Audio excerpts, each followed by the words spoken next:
And this is a great sadness to those who care about the poor in the world and who care about prosperity in the future.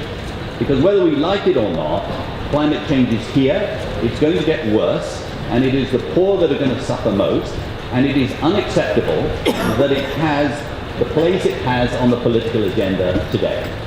And that's why, about 6 months ago, led by the Dutch government, a global commission on adaptation was established. And its purpose is very clear. Its purpose is to elevate the issue of adaptation, to learn from what's working and what's not working, and to create a narrative that works at the political level, but it also works at the practical level. We're going to discuss that today. But first I'd like to call upon Naoko Ishii. She has been the CEO and the chair of the Global Environment Facility now for 6 years. And under her leadership, the GEF has become altogether more effective, we believe. It's always done well, but now it is focusing much more on the systemic problems. And the GEF has actually illustrated a very important problem because of its, 2,000 projects, about 80% of them are successful. That's very good. And so individual projects are successful, but the needle overall hasn't moved enough. And Naoko is the one that has pointed that out, and that is why she's changing the strategy, and we're very grateful to council members of the GEF who are here today who have supported this shift in emphasis. So we are very, very excited about what the GEF is doing, and we're very excited to partner with them in this very important issue today. Minister van Moosenhuizen has just come from the Netherlands. I was just saying very nice things, Minister, about the Dutch government and the establishment of the Global Commission on Adaptation. So I'd like to turn first to Naoko, and then I will introduce our very distinguished panel that we'll hear from today, and then we're going to open up the floor for discussion.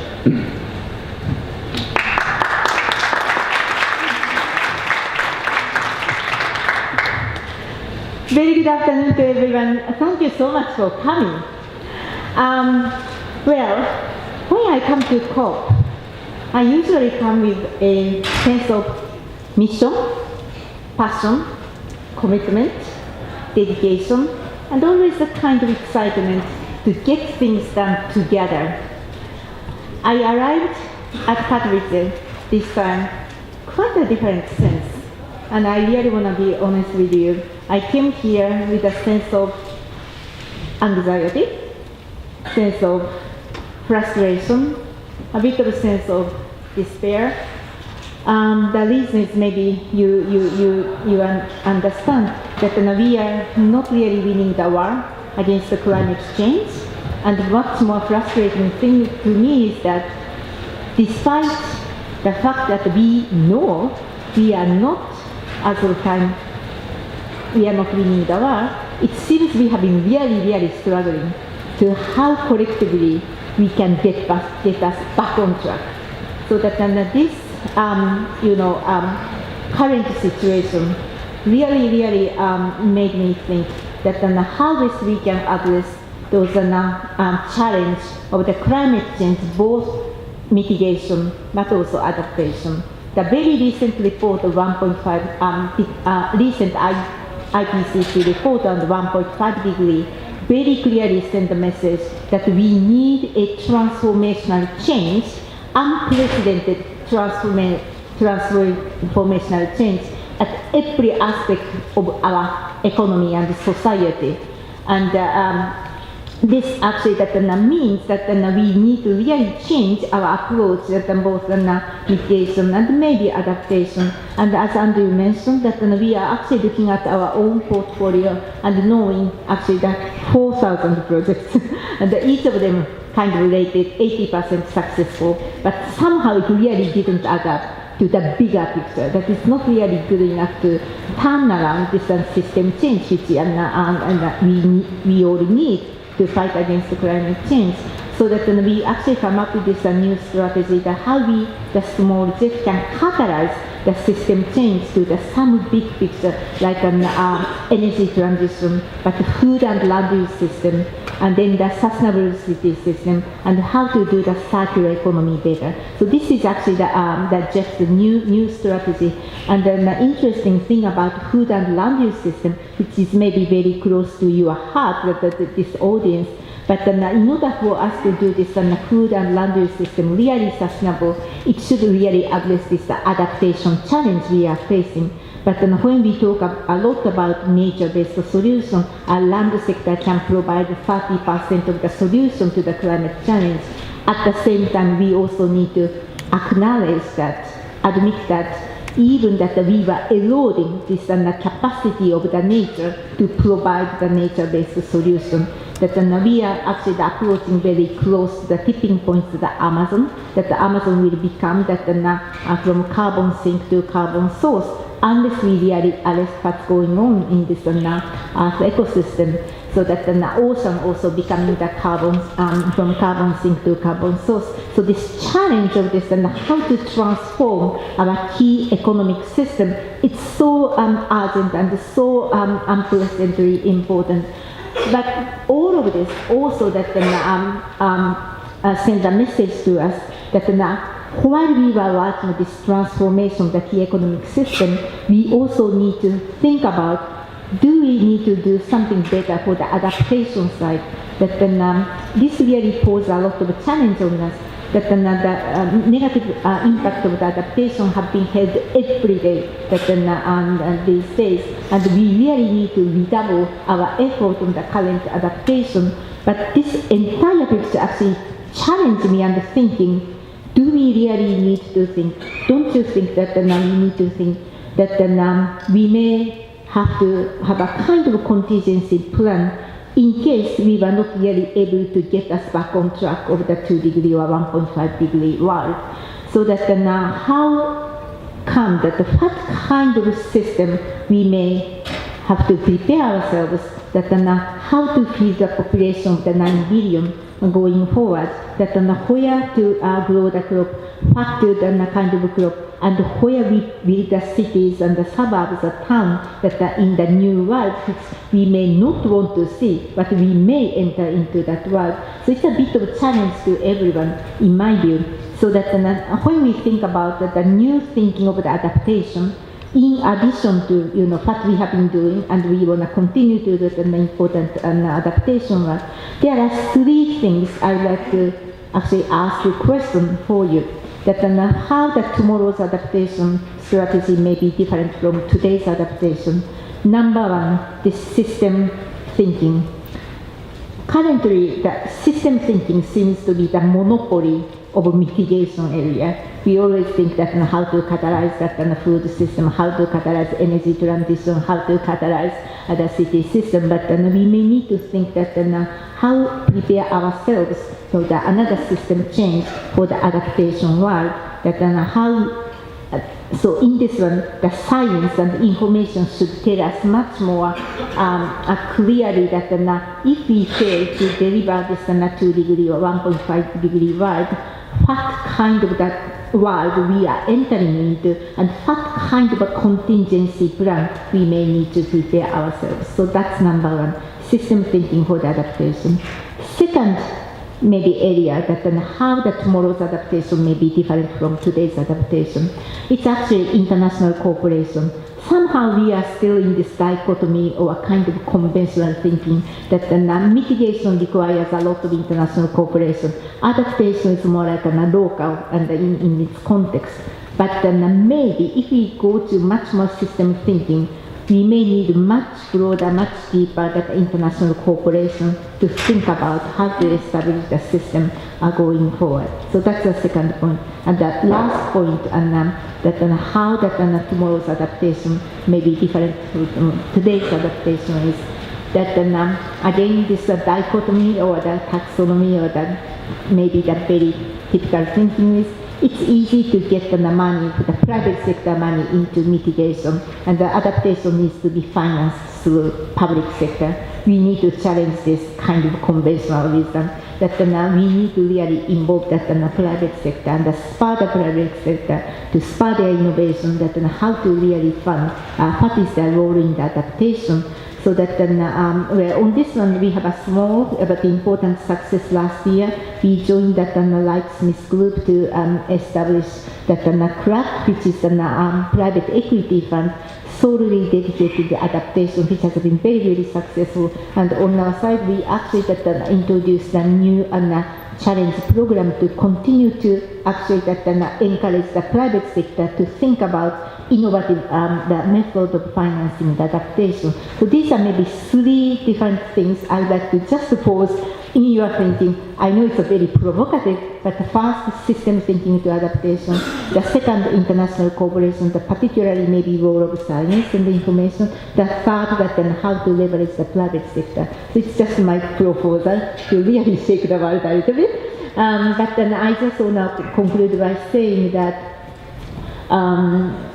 first, if we really think about this kind of system change, it's absolutely important for us to continue to involve that community and youth and women, because these are the people who could be most affected by the system thinking. So it's absolutely that let's make sure that whatever exercise we will do, we hear from them, let them get involved. And I also like to say that in closing my remarks, I'm very, very proud and happy to be a part of this new Global Commission for the Adaptation. It's really my honor, and I hope that we, the GEF, can contribute and to work with you together to address this that challenge, that maybe largest challenge that human beings are now facing. So let's have a good session today. Thank you so much. Thank you, Naoko, very much indeed, and it's great that you are also a commissioner on the Adaptation Commission, as well as being a leader player on adaptation finance, and thank you for those 3 sort of challenging items. Let me introduce this distinguished panel now, starting from the far end, Cora van Nieuwenhuizen. I'm not sure if I got it precisely right. Minister of Infrastructure and Water Management for the Netherlands, and one of the key instigators of this new Adaptation Commission. Next to her is Jay Coe, who's Managing Director of the Lightsmith Group and one of the leading practitioners and thinkers about private sector finance for adaptation and resilience. And next to him, Emma Howard-Boyd, who is Chair of the Environment Agency in the United Kingdom and also comes out of the private sector and has been a leader in the financial sector in the City of London. And then one further in this direction, it's a great honor to have Professor Fakadu Bayen, who is Commissioner for Environment, Forests and Climate Change in the government of Ethiopia. So maybe we could start, Minister, at the far end with you as one of the instigators of the Adaptation Commission. Tell us what you're hoping to achieve from this and why did you do it? Well, I think what we need most, and first of all, is awareness. We founded the Global Center on Adaptation in the Netherlands, in Rotterdam and Groningen. But we wanted it to be on top of the agenda worldwide. So what you need for that is that it's high on the political agenda of all the political leaders across the world. And that is the reason why I took the initiative for the Global Commission. First of all, to raise awareness.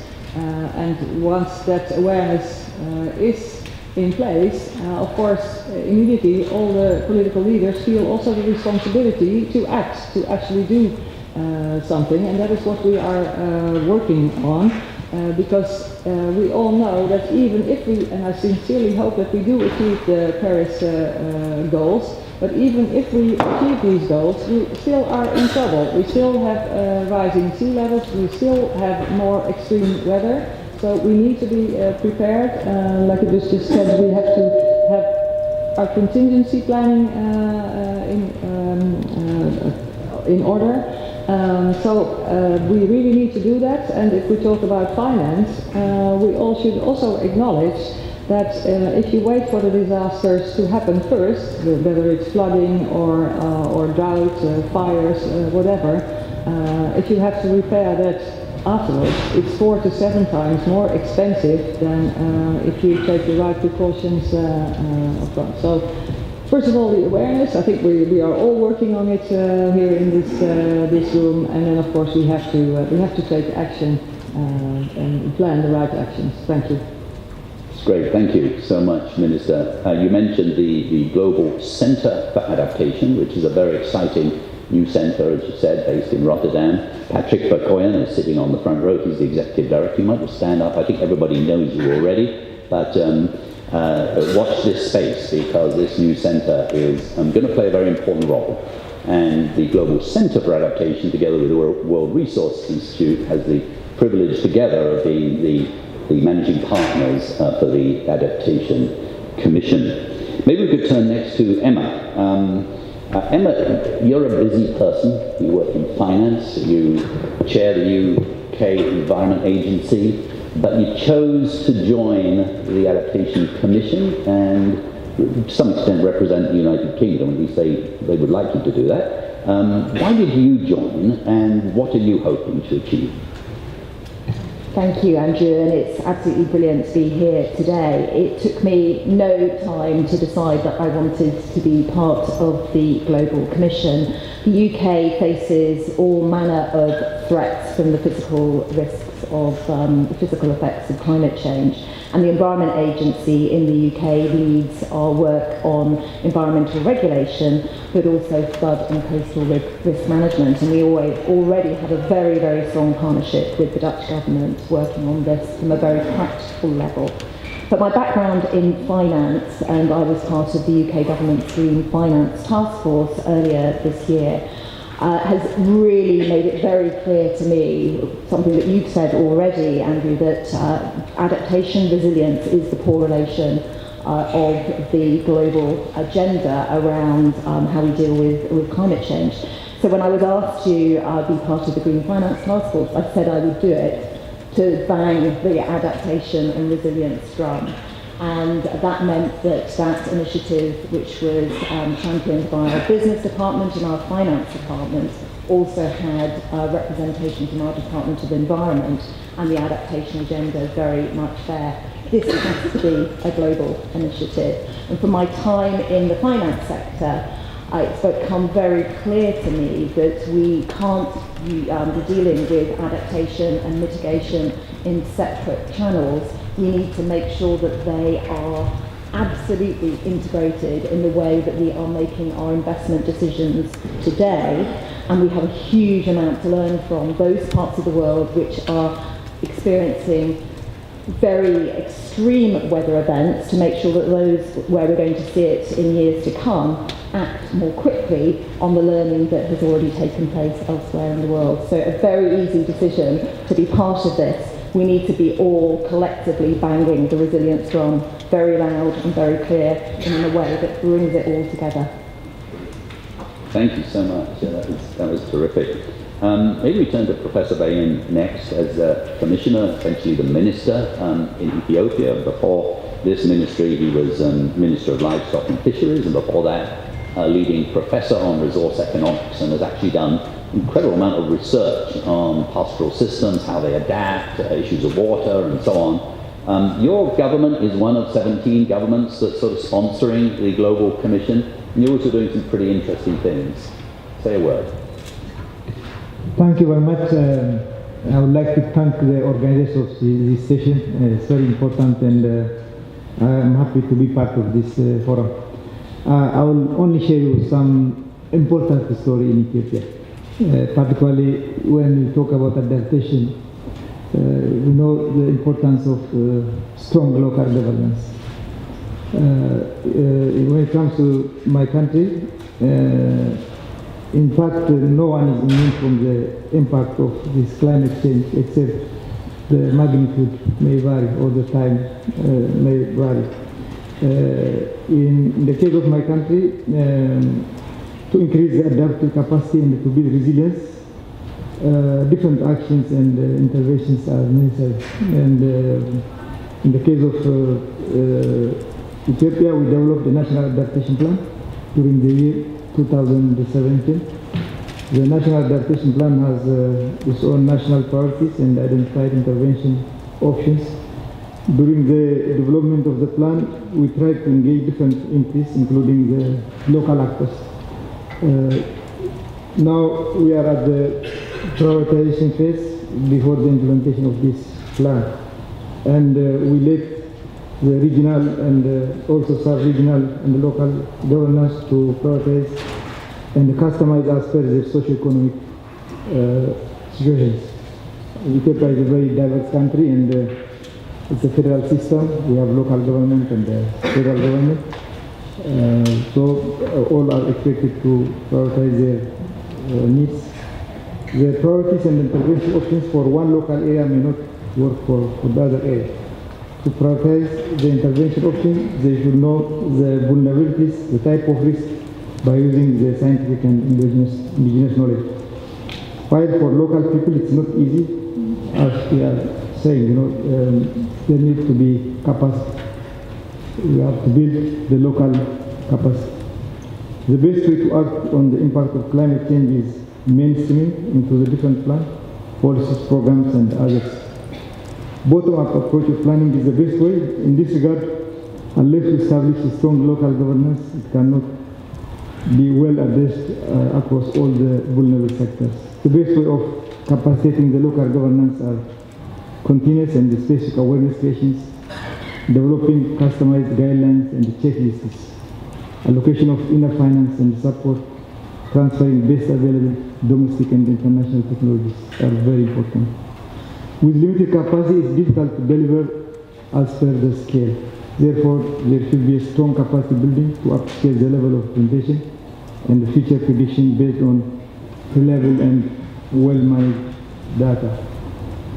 Also, there should be a shared vision among all actors. Particularly, this should be based on shared and reliable climatic data and information. Following this, each level of the governance can prioritize equal consultation and ownership during the development of supportive and the leading documents and systems are significant. The similarity is particularly the problems of the local and the regional governance. There are also similarities in the commonality of the problems. The problem is the same. The key difference is that it's related to objective reality of the respective regions and the respective situations and the way to address all these local problems. In all cases, the role of different international entities are very, very important. They have the opportunity to communicate with different stakeholders. We are trying to address the impact of climate change by building their adaptive capacity as per the territory. Due to this, I normally recommend the following one. One is, it's very important to know the country policy and the plan in line with climate change adaptation. And it's important to establish a platform that will help local areas to learn and share experience through different platforms. And it's also important to support the development guidelines and the checklists that are important to localize the issues. And it's also important to support and provide the capacity building workers based on the demand of the local and other area actors. Set suitable situations that will help us to transfer best technologies that will help the adaptive capacity of the local community. And finally, the most important thing is provide financial support to the implementation of the plan. I thank you. I think that was worth a round of applause. I mean, it's so great to hear for someone who has done the research as a professor and now has to make this work. And you captured beautifully, sort of, in some ways, why some policymakers find this just a little bit too complicated, because you've got to do serious scientific analysis of the risks, as you say, but then it's very location contextual. You need to have consultations, community engagement, and for some government officials that's hard work, and so it's hard to create the right kind of narrative around that so that can really excite politicians. I wonder if we could turn to Jay now. Jay, you founded and you chair the Global Adaptation and Resilience Investment Working Group, which is a private investor-led initiative that was launched in Paris. Tell us about that. How is the private sector engagement with regard to adaptation? How's it going? Thank you very much, and it's great to be here. I really appreciate the invitation of the GEF and the GCA to this event, and it's great to have, again, an invitation to the private sector and private investors to participate in these discussions, because I think it's unusual for us to get exposure to this, and we hope that some of the perspectives can be taken onto the discussions that you have that are very valuable. In terms of Gary was set up specifically in partnership with the A2R Climate Resilience Initiative, the UN Secretary General, specifically to try to provide the private investor and private sector perspective into the discussion of what the impact of physical risk from climate would be on the value of investments and the potential opportunities also to invest against adaptation and resilience. And we're very happy that that thread is picked up through the Commission's work, the Center's work, in parallel to the Task Force on Climate-Related Financial Disclosure, which is how the private sector is beginning to digest the physical risk side of it, and actions like the Technical Expert Group in the EU, which is trying to define a taxonomy, we believe, hopefully, to drive investment and clarify some of the boundaries around some of these issues. So from the point of view of Gary, which is convened now 15 times over the last 3 years and released 2 different discussion papers at the previous 2 COPs, and release another one by the end of the year, our discussions have been centered around private investors particularly, but have also brought in development agencies, governments, entrepreneurs, most interestingly, I think, as well as investment advisors, credit risk agencies, and the like.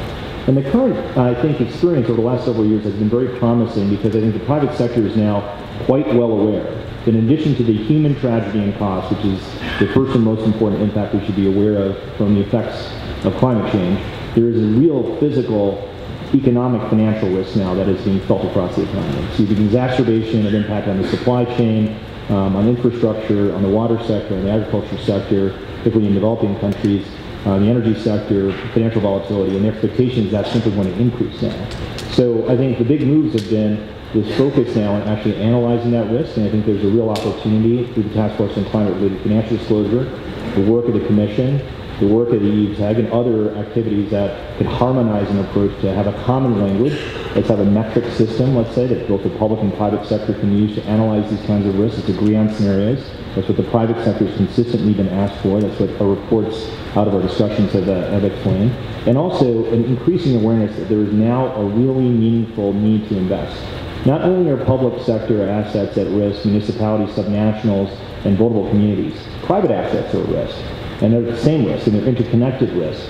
And so the ability and the objective of mobilizing investment in a more systematic way from the private sector in cooperation with the public sector, the thirst for that objective of driving capital into this area in a way that makes sense is there. And I think that awareness is growing. It's starting on the risk side. People are worried about what happens to your retirement savings, what happens to your financial sector, what happens to your legal liability under fiduciary responsibilities. But now there's also this growing awareness that we've seen. We're very happy that we've developed a strategy with the support of the GEF and the Nordic Development Fund and others to begin investments against technologies and solutions that we think can help accelerate the path towards better capacity in the private sector to help address these issues.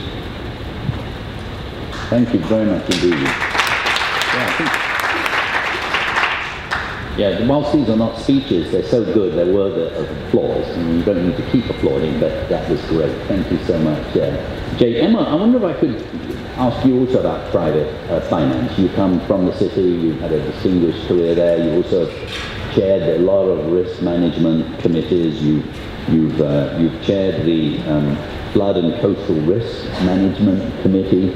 Tell us about the private financing. So thank you, and I suppose one of the key roles that I still currently have is chairing the investment committee of a pension fund. And despite your comments, I still would say from the private sector perspective, there is still a lot more work that needs to be done to really make sure that adaptation and resilience is firmly on the agenda, and that we're moving from disclosure and the data, which is absolutely key, but at the same time ramping up a desire to act. So if I look from a UK perspective at the current programme of infrastructure investment that is taking place in the UK, it adds up to something like 275 billion. 45% of that is private sector related. There's a wonderful graph in a report produced by the Institution of Civil Engineers, which shows that the bit that relates to flood is 2.5 billion, 2.6 billion at the top. But what we need to make sure in this existing programme of infrastructure investment, that resilience to the physical risks of climate change, which isn't just about too much water, but too little, too hot, too cold, and all the variations of that is embedded in every single line of investment, whether you are a public body making that investment or a private sector or a combination of the two. So I think with all the progress that has been made with the Task Force on Climate-Related Disclosure, TCFD, and indeed where the Governor of the Bank of England has intervened with UK banks to again make sure that they are understanding what are the physical risks that are currently on their balance sheets. We need to ratchet this up and act at pace. So again, I think there's a huge opportunity through the Commission's work. As many of you will be aware, our Prime Minister is also leading on the resilience theme at next year's UN Secretary General's Climate Summit. We have to work on this collaboratively. It's key that we join up our thinking. I've got a fantastic document here produced by the UK government on UK international climate finance. But on virtually every single page of this, it talks about our work with other governments and other bodies, be they private sector, public sector, third sector. This is a massive, there's a massive requirement for us all to be acting at pace and at speed. Thank you. Thank you, Emma, very much indeed. I wonder if I could turn to Minister Cora again. For the Dutch government, and for you in particular as the Minister, concern about resilience is sort of in your DNA. I mean, 1/3 of your country, I think, would be below sea level, and so for you, being resilient to climate and weather is almost an existential issue. So I assume making the political case is not so hard for you, but I'd be interested to hear about that. But what do you think is needed for many countries where, quite frankly, they're not giving the attention that's required, and even international agencies are not giving the attention? What's the kind of political narrative that's required? Well, it's even almost 2/3 that would be below sea. Yeah. So it's even worse. But I really think that we need an integrated approach, not just in the Netherlands, but worldwide. We are in this together, and the only way to solve it is to work together. And we should align the social, economic and environmental goals altogether, because adaptation is simply the smart thing to do.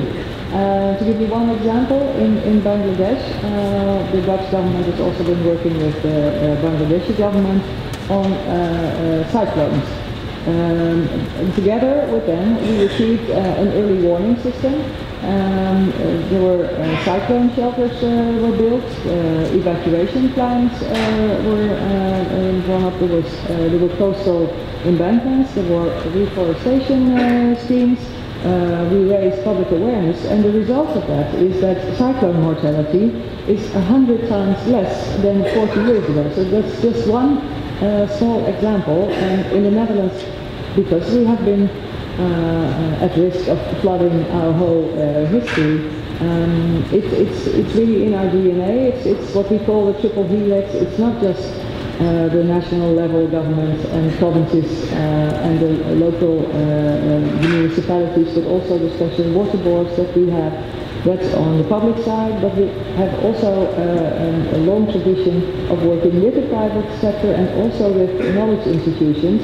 And especially what I think it's quite inspiring if you walk around the premises here and you see all the young people that are so motivated and have so many innovative ideas. We should bring them all together, and I think then we will find the best solution.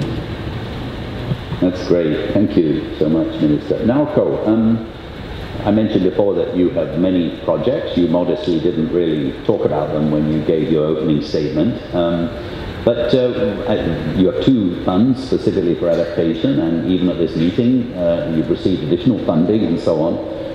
Tell us about those projects, not one by one, but what have you been learning over the last 2 decades with regard to adaptation? Actually, we have a portfolio just over $1 billion US through LDCF and STCF. Number of projects is about 350, something like that. What we have been doing is actually exactly what previous speakers already mentioned. It's basically 3 pillars. One is how to help governments in preparing the plan, it's a plan that is adaptation plan, adaptation strategy, or national strategy for adaptation. That's number 1. So that from that point of view, as Minister mentioned, that mainstream is absolutely important, and which is related to also the importance, second pillar is the importance of the capacity building. So these are second point. The third point is more the action, but the tangible action, the concrete action, and how to reach to the most affected and poor and vulnerable. So that how to get them. I said one good way is that just the Minister mentioned early warning system and how to deploy them. So these are kind of traditional 3 pillars that the national plan, the capacity building, including mainstreaming, then that action to the ground. But what we learn is actually that in order for us to be really successful, for these projects to really make the difference on the ground. And this is, I think, mentioned by again the previous speaker, that when the mitigation, the adaptations are kind of integrated, it seems that we have much higher success. Maybe from the ground, there are reasons to realize clear differentiation between mitigation and adaptation. It's more like for the government to understand what are really the needs, and then what kind of policy is needed, and then how to address them in the longer term. So that the point that I see that the most successful projects, the example of the projects is that how to break this man-made distinction of the mitigation and adaptation. So that seems that the one interesting takeaway from the reviewing the project. So unfortunately still at the GEF that we have this distinction that GEF Main Trust Fund is mostly mitigation on this, and we have 2 dedicated adaptation fund. Why we have this one? It's more like a donor-driven distinction. And because in the past there are kind of thinking that these 2 should be separated, and otherwise that everything is taken by adaptation. But if we really seriously thinking about how we can really overcome those, address those challenges we are facing, maybe this kind of man-made distinction should be really broad. So that is actually my honest feeling, and then maybe from actually going forward and participating in this global commission for adaptation, one thing we could actually think through that how we can come up with a more comprehensive strategy to address this and the climate challenge, which is really the largest challenge of the humanity. So this is a more like a reflection of when I see having most successful adaptation. It's usually coming together through the mitigation adaptation, involving from cabinet to the community. So interestingly, small island states are kind of ones which produce the most impactful adaptation strategy, which is also combining the mitigation strategy. So that is my honest takeaway from the 25 years of the GEF. Great, thank you, Naoko. I'd like to open the floor to questions or comments that you might have. the GEF if you'd like, but also feel free to give advice to the Adaptation Commission or to ask questions about it. Just one more word about the Commission. It is being chaired by Ban Ki-moon and Bill Gates and Kristalina Georgieva, the CEO of the World Bank. It has two directors. Christina Chan is here. You just stand up so people, and Barney Dixon was over there. Barney. Those are the two co-directors. Over there, Anand Patwadan is the Chief Advisor and Research Director, so feel free to speak to them afterwards. I wonder, Patrick, whether you could just take a microphone. Could we get a microphone to Patrick and just say a word about the sponsors of that? We have 17 sponsors at the head of state or head of government level. And then anyone who'd like to ask a question or make a comment, please do so now. And if you don't, I'll ask them some more questions myself. But let's give it to Patrick first.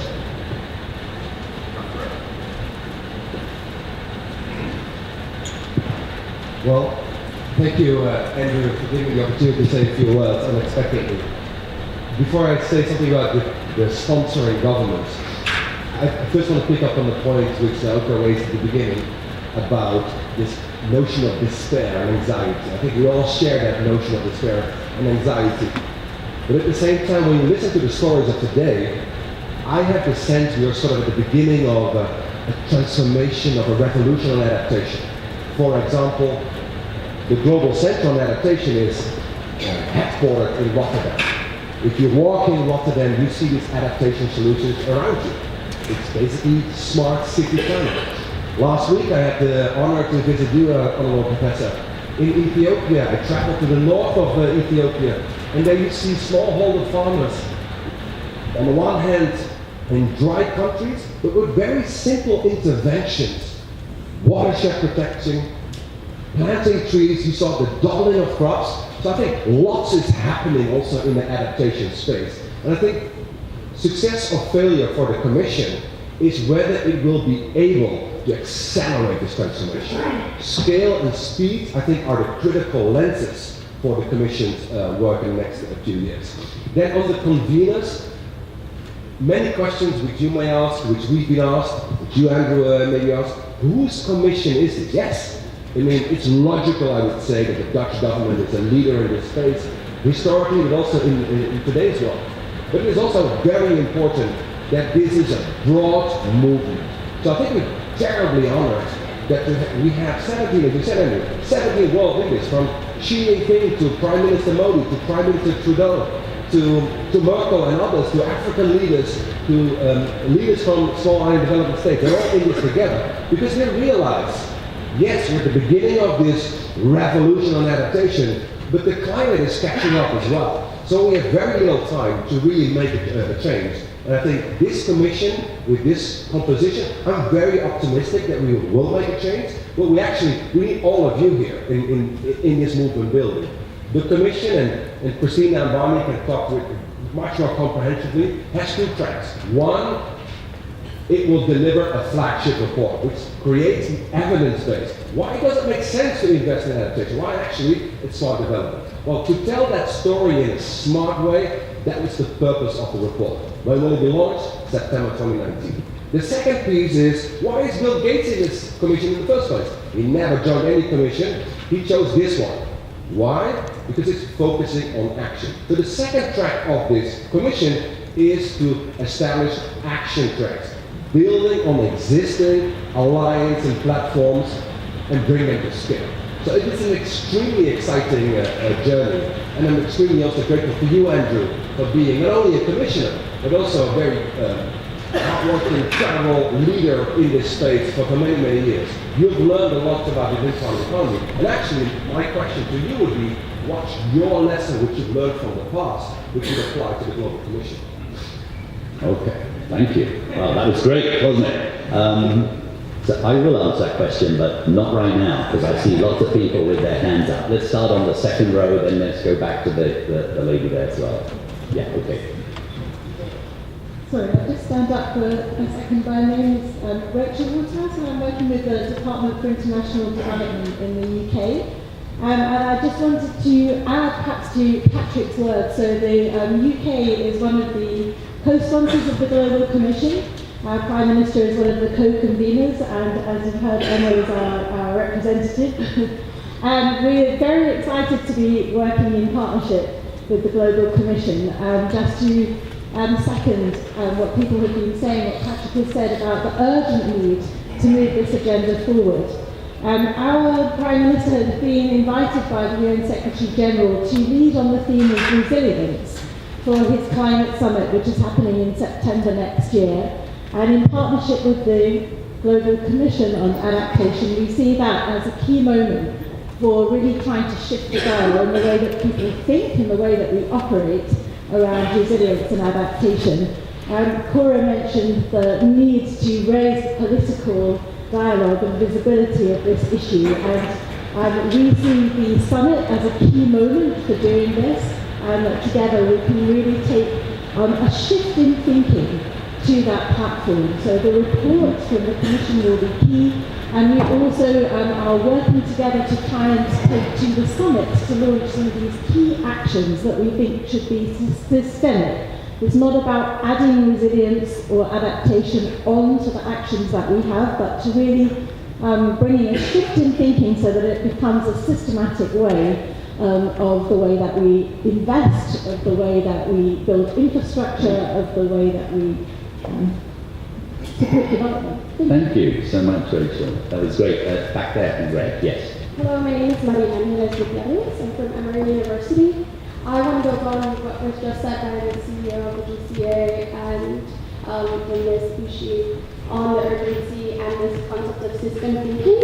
I noticed the specific language that was selected on adaptation and into transformation, and I wanted to know more about what you believe around transformational adaptation and what that means in system thinking and creating paradigm shift for the future.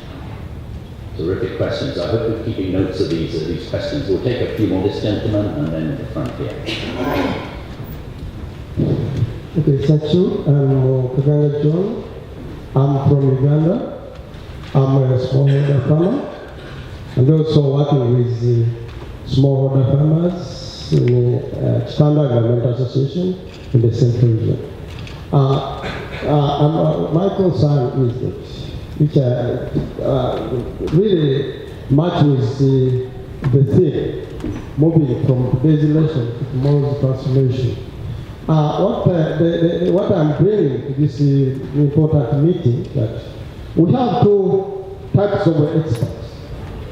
The experts at the higher level, who are you, the commission, the GEF, and so forth. But again, we are forgetting in many cases that we have experts at the grassroots who are the farmers. Therefore, there is still a very big gap. I know GEF has done a lot of work and other organizations, funding organizations and so forth. But unless we bridge that gap in financing and in knowledge management, capacity building and so forth, I think as far as climate change adaptation, I don't think we will succeed. Last but not least, I'm just giving you a very small example. The good thing, the minister from Ethiopia will support me. They have come up with a lot of local innovations. Those people at the grassroots have so many local innovations using indigenous knowledge. But it is not supported so much. It's not supported by government, it's not supported by the government partners, and the government partners support those big projects which doesn't benefit the majority, but which benefit a few, and sometimes the money which is brought from the ground, sometimes it is pocketed by those people who are managing the fund. Last but not least, I'm telling you, we at the grassroots we have come up with small innovations like load water harvesting, community water harvesting. People are doing it, but we have been praying for the government, we have been praying for the government partner to support that. It doesn't need a lot of resources, it needs just upscaling. But nobody who the new innovations to conserve the forest, whereby we encourage people with the small land to conserve however piece of small land. That is mitigation, and so many. Because of time, I want to just to stop there. But unless we bridge the gap, and even the way how we finance. Now, for example, GEF, let me point out for this out. As an organization, we benefited from GEF in 2013, 2014. When we benefited, we got for $50,000. But when people came to our community to see what we have done, they said, "Where did you get these billions of money?" Because the government, the government partners give a lot of billions of money, but we don't see the impact. And they said, "No, we got every $50,000." But what made me so sick and so, I don't know, I don't have it in the field. I heard that the GEF, instead of increasing the small grant, they decrease, and moreover increasing the big grant, which goes to the few pockets. Thank you. An extremely important point about indigenous knowledge. If we fail to do what you say, we will fail altogether. And so that's why the Global Commission on Adaptation is an extremely active program, which we'd love to talk to you about. You may be able to advise us on it, precisely making sure we learn from, exactly as Patrick was talking about, the small innovations in many ways are the most interesting ones, the most important ones, these that can be scaled up. So thank you, sir, very much. We'd love to have a conversation with you afterwards about this. Let's take a few more, and then there's a gentleman here and then back there.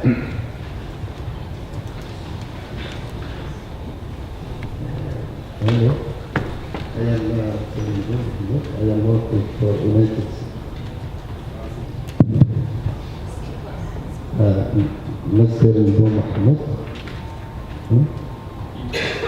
I am working for United Cities and Local Government in Africa.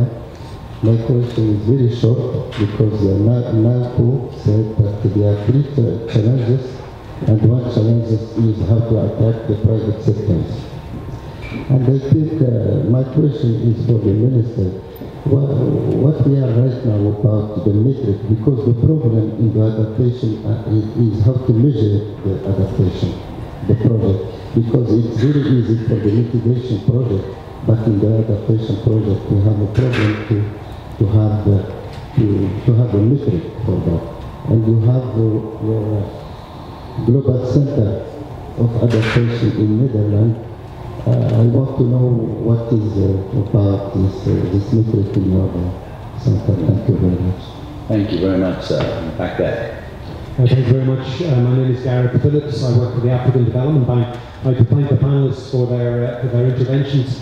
Malcolm mentioned again, and following on from the previous gentleman, this links between adaptation and mitigation. And we see many mitigation projects, and we identified sustainable development co-benefits.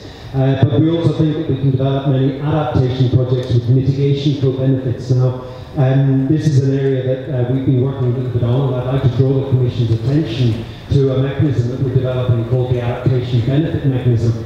For those of you who are following Article 6.8, it is actually mentioned in there at the moment. It's slightly strange. It's e.g. the Adaptation Benefit Mechanism, another example. It's not a common phraseology in the legal text, so I'm worried that eventually it will get cut out. But nevertheless, we think that it is a very interesting mechanism that finds a way to reward the private sector for investing in adaptation projects and the delivery of social goods or co-benefits, and it has some similarities to the way in which we stimulated private sector into mitigation activities. So that's my comment, and I'd very much like a chance to present that to the Commission. But I'd like to ask the panel, anybody who'd like to talk a little bit more about it, about the links between development and adaptation, because we see there's a very big overlap. And for example, when you go to the Green Climate Fund, they're very keen to support the additional costs of climate change impacts, but they want us to separate out the adaptations, or they want to separate out the development benefits from it, because they don't want to pay for development, because that's covered under existing ODA commitments. Can we keep that distinction, or do we really need to start looking at it from a more holistic point of view? Thank you very much. Thank you so much. What a terrific question. And with regard to your first, whether or not you could have a discussion, please, yes please. Christina's now at the back. If you would do that, we would love to benefit from that. And what a great question. Let's turn to the panelists now. You've heard various questions. Who'd like to pick one up and tell us which one you're answering? Jay. I kind of want to address the systemic questions. I think it's really interesting, and one of those provoking comments that Nova's made multiple times at the COP. And I think that thinking about a systems approach and the transformational need in adaptation, I think is really critical now that we're going to face a substantially different set of landscape going forward. Our thesis on the private sector side of it, and the role of the private sector in this, and private capital, because both are going to be required. The scale of financing here cannot be supplied by the public sector alone. It's going to have to be mobilized from the private sector, and that needs to have a business model that makes sense, a risk and return that makes sense. So that translation has to be made, and that has to be done across the entire economy, because the entire economy and society impacted by this. Our strategy under the craft strategy that the GEF supported last year and is now moving into execution has been to focus on companies that have technologies and solutions that can help make that systems level analysis and transformation happen. In other words, we think that it's absolutely critical to my colleague from the UK's point, that there is much better data at the asset level everywhere, not just in developing OECD countries, but everywhere, the same level of data. And that data around the risk that is going to be faced under different scenarios has to be understood first, and the opportunities to invest against that kind of risk, the products and services that need to be dramatically scaled up, whether they come from developing countries, indigenous knowledge, and solution sets that come from those places, or large-scale industries like the enormous amount of hydrological expertise that's resident in the Netherlands, for example. All of those solutions and all of the above strategy has to be pursued. And so our strategy at this stage is to recommend investments in tools, investment technology, in technologies, in solutions that can be scaled up in the private sector, that can generate a return, therefore prove to the private sector there's a way to have capital make a risk and return, and it helps solve the problem by building capacity in the private sector as the problem gets larger. If you have the data analytics to figure out what the problem is going to be at scale and a systematic approach to that, then and you have the products, the solutions at scale, and at a low cost you can deploy across developing countries, and you try to have technical assistance and other facilities to drive that technology in developing countries, then you have a chance at a transformational approach, a systems level approach, as opposed to project by project approaches. Right now, we are 15 years behind on the adaptation landscape where we are in mitigation. 15 years ago, there was no wind resource mapping software, so you didn't know how to locate wind farms. 10 years ago, there was a global ball bearing shortage, and so there weren't enough wind turbines that could be produced. It was a 2-year waiting period for wind turbines. Now we've solved both of those problems. We have 589 gigawatts of wind energy.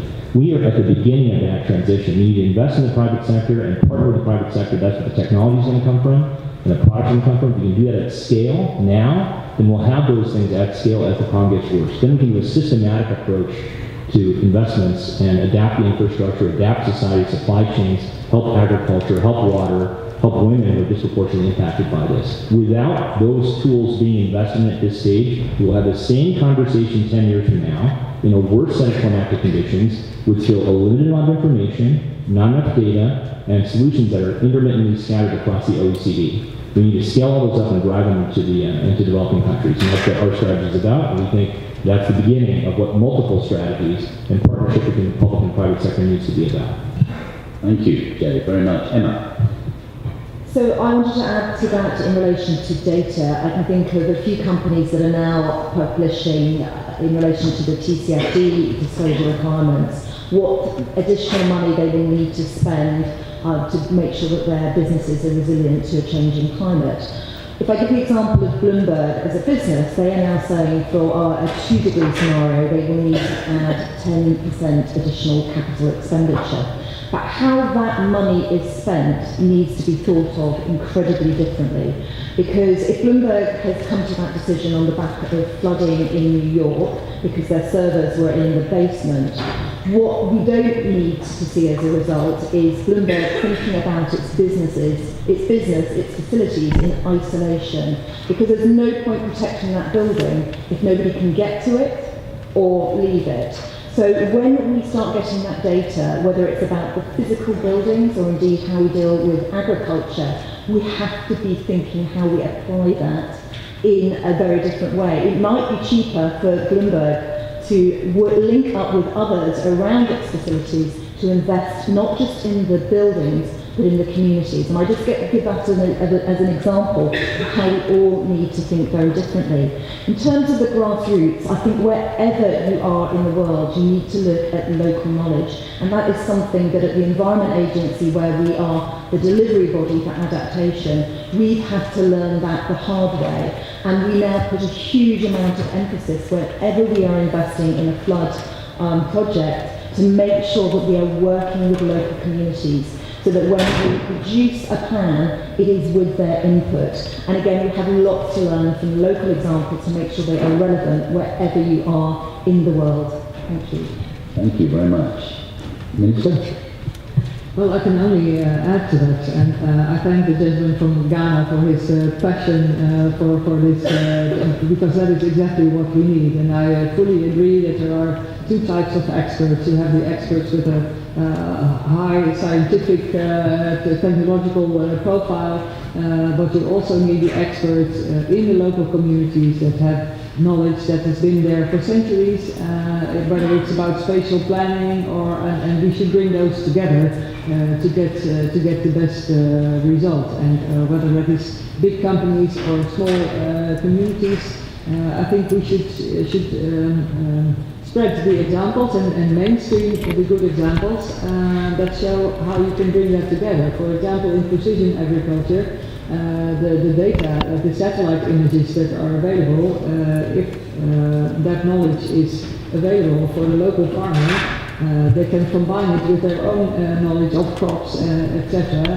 to come up with the best results. And we have done experiments on that. For example, comparing one part of India and one part in Pakistan across the border, same type of soil, and one had the availability of all the data from the satellite in our part, and crops tripled.